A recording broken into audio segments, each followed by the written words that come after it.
fiapangana izay teny tokana izay miarahantsika mijery manasanao ahatra hatramin'ny farany.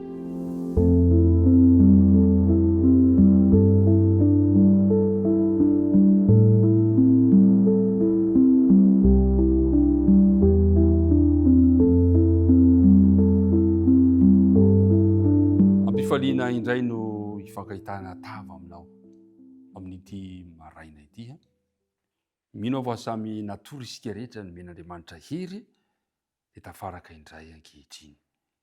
Isaorana mandrakariva ny fanarahanao tsy tapaka ity fandarana ity fa hery lehibe ho anay. Izany irina mandrakariva dia hitondra soa sy fanandramana fanonantena vaovao mandrakariva ho antsika ny fanarahana izany. Dia hiaraka hivavaka isika ankehitriny. Andriamanitra rainay io, rainay amin'ny alalan'i Jesosy Kristy ianao, ilay tomponay sy mpamonjy anay. Misaotra indrindra tamin'ny fiarovanao sy ny fitantananao. Misaotra ihany koa ny amin'izao fotoana izao izay iarahanay mandinika ny teninao. Ankehitriny ary esory ny hevitra mampisaraka anay aminao dia ny fahotanay ary arotsay kosa ny fanena masina mba hitoetra temponay andraisanay ny teninao. Naran'i Kristy nangatana ny vavaka. Amen. Ry mpiara-midinika namana, ny anomboantsika izao fiarahana izao dia ny andinina tao tadiana atao tsy anjery ohabolana toko 10 ka ny andininy voalohany manao hoe ny fahamaliana mora mampianina fahatezerana mafy fa ny teny marary mahatonga fahasosoa. Ny fahamaliana mora mampianina fahatezerana mafy fa ny teny marary kosa mahatonga fahasosorana. Fantatsika tamin'ny omaly fa tsofina rano ny fireneny Européenne, ny taranaka Européenne, ny taranaka Gada ary natsasaky ny fireneny Manasia, Josoa rano rehefa avy navita ny adidy, rehefa navita ny fanolorantena dia lasa izy ireo. Iza moa reto Européenne reto? Ny Européenne tsara mampahatsiahy antsika fa Européenne dia taranaka Jakoba zanak'i Jakoba Lamatoa, zanak'i Jakoba sy Lea izy, mandeha mifanahy. Fa ny zavatra nampalahelo verin'ny Européenne ny fizikiny satria nisy fitondrantena tsy nety izay nataony amin'ny Genesis 5:30 nahitantsika an'izany. I Gada indray dia zanaka lafa fitony Jakoba i Gada. Fa izy indray zanaka lamatoan'ny Zilpa, ankizivavin'ny Lea izany. Ny dikany anareo hoe Gada dia misy heviny anankiroa hoe ny anankiray hoe Sampy dia ny anankiray hoe Zara. Zay no hevitra ilazana ity hoe Gada ity. Vita le tsodrano ataon'ny Josoa tamin'izy ireo dia niainga izy ireo amin'ny andininy 7 Josoa 2:20 dia nody ny taranaka Robena sy Gada ary natsasaky ny fireneny Manasia ka nandao ny zanak'Israely tao silo izy ireo. Lasa izy ireo. Tsara tsodrano dia nandeha. Inona zavatra nitranga? Eo amin'ny andininy 10. Ary raha tonga teo amoron'ny Jordana teo an-tany Kanana ny taranaka Robena sy Gada ary nitsasaky ny Manasia dia nanorina altara teo izy ary lehibe nivijery izany altara izany. Tapa-kevitra izy ireo andao hanangana altara. Tsisy filazana aloha eto ny antony aloha hoe ina ny antony.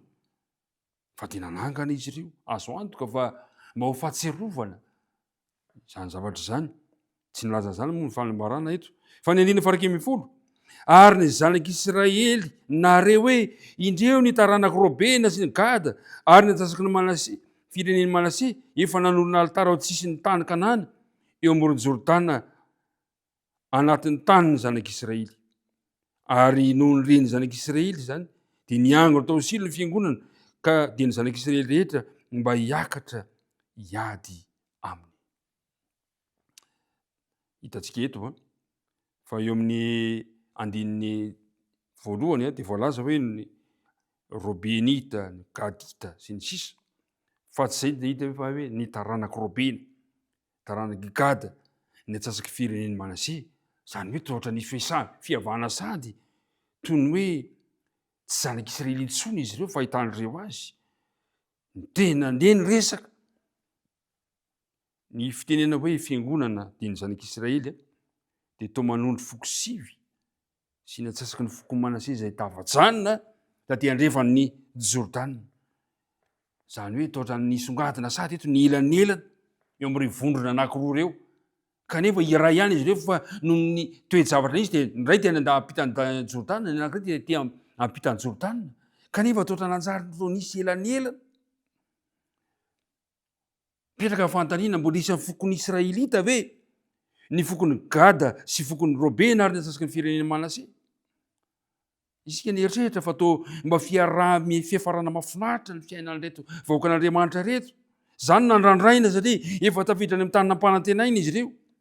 Kanefa toa tsy izany no zava-misy. Hoy ny voalaza, ny angona zanak'Israely rehetra mba hiakatra hiady aminy. Hiady an-trano zany. Ry mpiara-midinika namana, inona ny antony zany toe-javatra izany? Satria nandeha ny resaka, nandeha ny tatitra manao hoe nanangana alitara lehibe eo sisiny Jordana, ny fokony Robena sy fokony Gada ary natsasaky ny firenena Manase. Tsy mety zao. Nandeha ny honohono, ny resaka tsy marina rehetra. Dia indro fa atao ary ny hevitra fa hidivana ireto firenena reto. Tsisy filazana moa eto hoe inona ny antony. Natao fahatsiarovana ve? Natao iankofana ve? Tafalatsaka antony fiemorana ve? Nanompo sambo ve izy ireo? Nanome toerana ho an'ny fahatsoan-kevitra izay miteraka ady mahatsiravina ny honohono sy ny resaka mandeha. Ny tsy fifampitiniana tamin'i Josoa sy Eleazara na ireo mpitarika isam-poko ny antony tonga an'izay. Na ny andaniny na ny ankilany, ny fokony Robena sy ny fokony Gada, ny fokony natsasaky ny firenena Manase tsy manteny tamin'i Josoa manao hoe anangana alitara zay ty ary.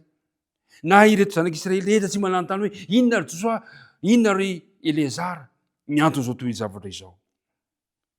Izany tsaokevitra tsy fampitiniana zany manimba fiarahamonina. Ary izany no nilazany Jesosy ao amin'ny filazantsarany Lioka toko 9 ka 7:17. Zao no fanambarany Jesosy 9:17. Lioka toko 9 ka 7:17 manao hoe ary aza mitsara dia tsy ho tsaraina ianareo. Aza manameloka dia tsy ho elohina ianareo. Mamelahy dia mba havela ianareo. Ny olana dia izao. Tsy mbola nisy fampiresahana. Tonga dia avy hatrany dia toy ny hoe nanameloka izy ireo. Ka ny fanapahan-kevitra dia hoe ndao hitsangana isika, ndao hivondrona, ndao hiady amin'ny izy ireo. Ry mpiara-midinika namana, amin'ity androany ity dia lesona sarobidy ho antsika izany toe-javatra izany. Aza malaky manameloka olona na toe-javatra anankiray. Aza malaky mitsara toe-javatra anankiray izay mbola tsy fantatra akory hoe inona ny fotony na inona no antony. Andriamanitra nefa no hanome antsika ny taritalana ahafahantsika mahatratra izany fenitra sy tariketra izany. Fa dia apetraka antsika ampitan'Andriamanitra indray ny tontolo andro androany satria tapitra indray ny fotoanantsika, mirahasoanao sy ny ankonanao, andeha hiaraka hivavaka isika ankehitriny. Ray malala ny an-danitro misotronao izahay, fa nomenao anay ny teninao izay tranga hiainanay koa ankehitriny. Misy toe-javatra hitanay eo amin'ny fiainana indraindray to diso fahitana azy ka avy hatrany dia mitsara sy manameloka.